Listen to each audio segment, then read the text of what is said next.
Hi everybody, I'm Bree the Plant Lady, checking in with another part of my last April weekly garden tour before I fly down under for the next month. I just wanted to start here at the mailbox because I've got some corn poppies in bloom, and of course this brings me great joy and happiness. But I'm excited to show you everything that's growing at the White House, so let me go ahead and get this camera turned around. Well, Callie and I worked hard on getting this border composted and reseeded. We are running sprinklers to keep everything watered, and I'm hopeful that by the time I return, the buckwheat and crimson clover will have germinated and it will really greet visitors in a super positive way. I did get this garden cut back and cleaned up, and I'm really pleased with how it's looking. And I'm really thrilled with this bed. Now, the cephalanthus is taking a long time to leaf out, and I'm a little bit worried that some of it isn't totally alive, but I'm gonna wait, and hopefully when I get home, there'll be more leaves. The deer are eating this, whose name I can't remember, and now I don't see the label. Anyhow, the deer are definitely in here active every single day, which is super annoying. But you can really see how the bed extension here that got seeded in mid-February has filled in great. It's mostly California poppies, and I'm really, really pleased with how this has turned out. It's exactly as I was envisioning.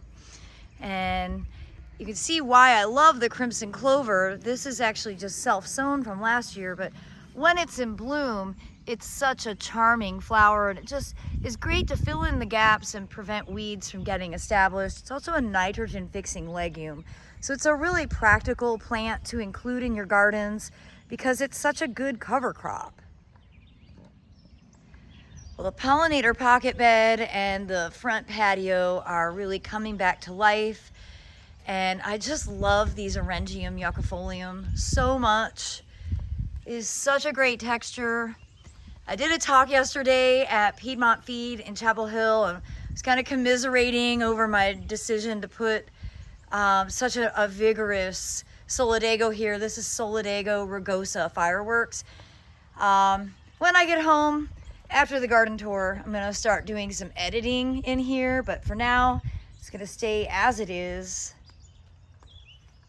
I'm really happy to report that the wall is planted and the irrigation timer is working. You can see it actually just watered itself. So I don't have to worry about these plants suffering in my absence. And obviously it is strawberry season here. Callie loves to eat these, so I'm leaving them for her as a treat for her dedication to keeping everything watered in my absence. Well, I did not get this bed dealt with. I was just gonna transplant phlox to fill it out, but it's on my list to do. It's not gonna get done until after the garden tour. That's okay. It is great to see there are some strawberries in here.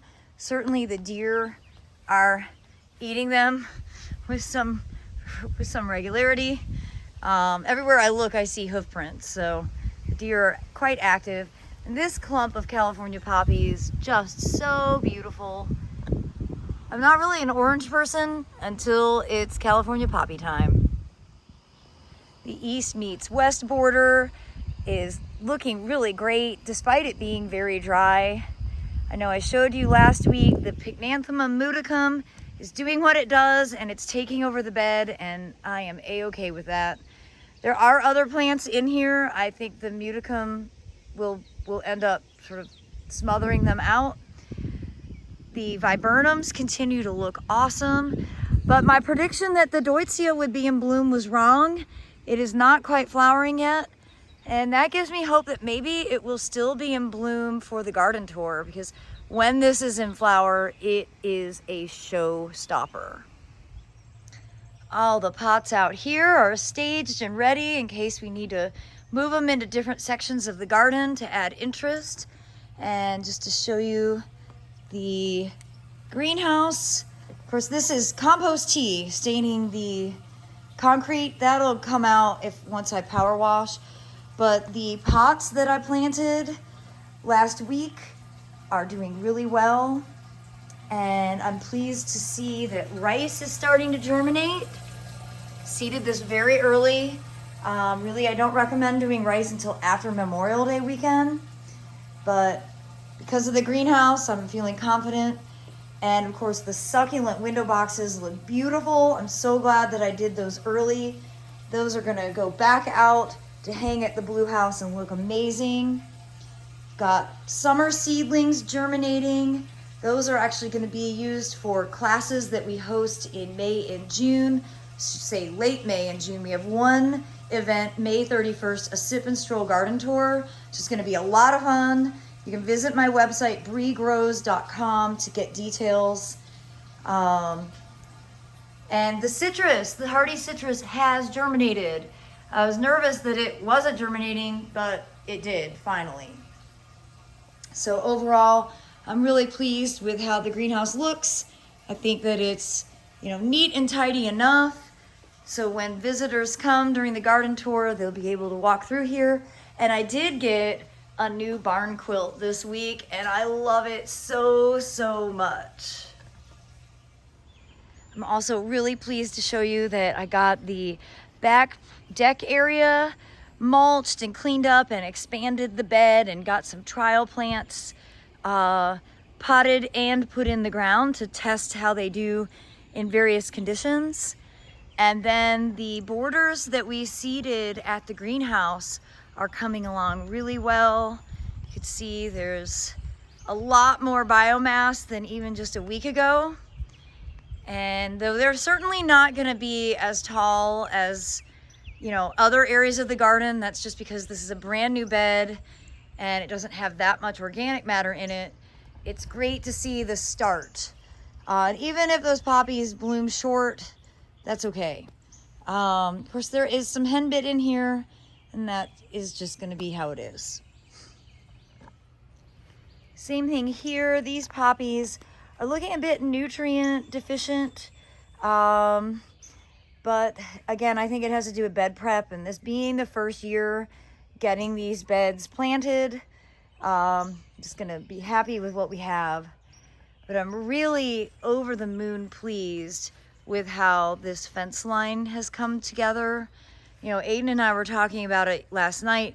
We did this on June 24th last year in the midst of a really severe drought.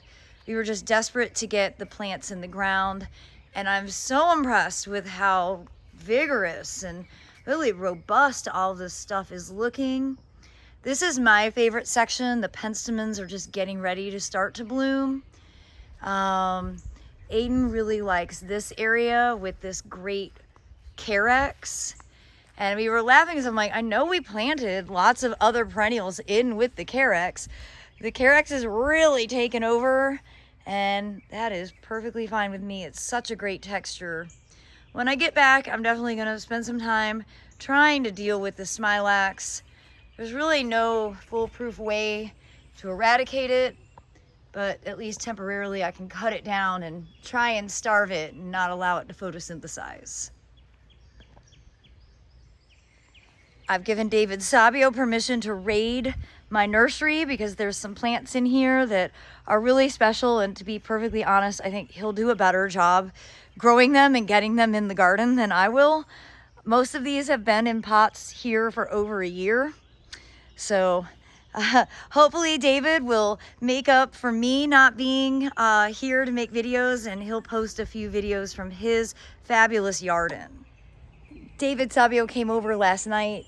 He is unfortunately having to navigate another round of cancer, so that kind of explains why he hasn't been so active on YouTube especially, but he's got a great attitude and an amazing medical team, and hope you guys can just send him some good vibes.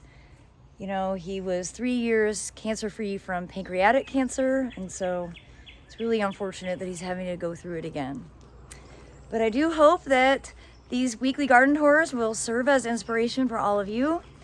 I am about to take off, but I look forward to sharing more updates when I safely arrive back in the United States in mid to late May.